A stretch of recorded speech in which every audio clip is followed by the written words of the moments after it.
Backcountry Awareness Week in Utah. When you leave the resort boundaries, you immediately step into uncontrolled territory. The Baker family knows this all too well. They lost a son and brother last year to an out-of-bounds avalanche. Jody Salen shares the message they have for others who love Utah's backcountry. He didn't go over that gate thinking like, oh, I'm testing my limits right now. It was so close. Oh, well, there's already some tracks on here from today. Nothing to be worried about. Mark Baker is referring to his brother Tim, only 13 months older, who was killed by an avalanche last February outside the boundaries of the Canyons Resort. Tim took up snowboarding in his teens, and it became his passion. The last 2 years before the avalanche happened, he was just like, that was his passion. That's what he wanted to do. That's what he spent all his time looking forward to, is just snowboarding. On a day when the avalanche danger was high, Tim and a friend decided to venture into the backcountry without safety equipment. He wasn't alone, and he wasn't the first. They weren't the first ones to go in Dutch's Draw that day.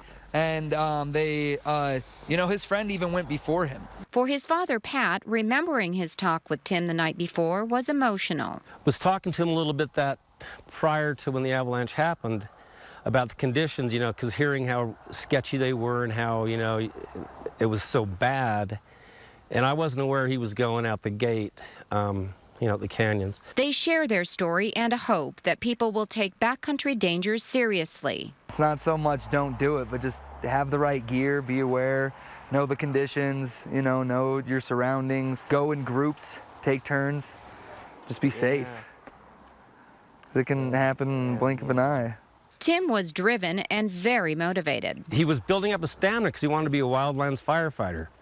And he said he's gonna ace the test first try. So he was going to be buff. He was just, into life and just into experience and doing stuff. Pat Baker hasn't been on skis in years, but on the anniversary of his son's death, he will head to the slopes with Mark and their friends to honor Tim.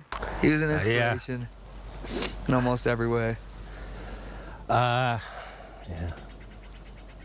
Amazing son. Yeah. Good brother, good friend, good person. Jody Salen, KSL News.